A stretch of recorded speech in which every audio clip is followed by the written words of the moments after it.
I watched my family die, and I just couldn't let it go. It was a normal day like all the others. You get up, you go to work, do the work, come home, and relax. I came home to my wife and two kids watching a movie. It was close to Christmas, so they were watching Home Alone 2. I remember it was the bit where the kid was throwing bricks off the roof.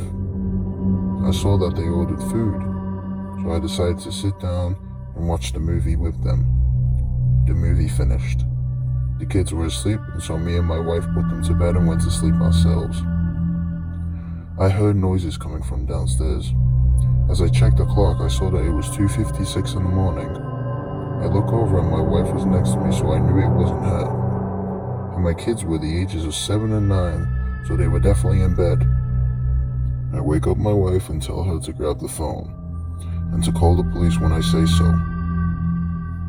I grab my gun from the side of the bed, and I head down slowly. It was a Glock 17. I heard many people say these were perfect and easy to use guns.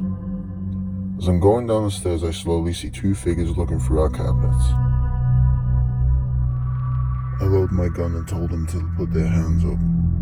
They heard the gun, so they knew I was serious.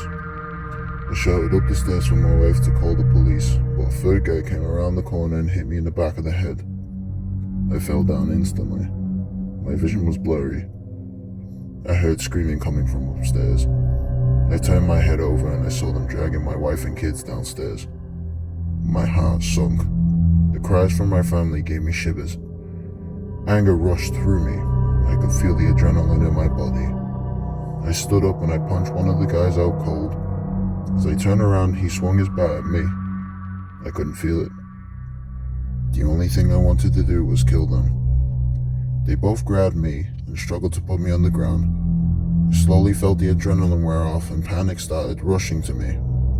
I felt fear. I heard ringing in my ears, but I heard one of them say something. "Frank, kill his wife. Let's teach this guy a lesson." I begged for them to kill me, but leave them alone. I screamed, I shouted, but he pulled the gun on my wife and shot her in the head. I became numb. I didn't know how to feel. I was in shock. I laid there motionless. They murdered both of my kids as well, and then left. The police arrived. I hadn't even moved once. The police officer was asking me questions, but all I heard was ringing. I finally snapped out of it and answered his questions. They took me to the ambulance, and as they were getting ready to put me in, I heard the news reporter say, "We're live in the quiet neighborhood of Broke Down Street where 3 people were murdered by home invaders." Her voice faded away as the ambulance doors closed.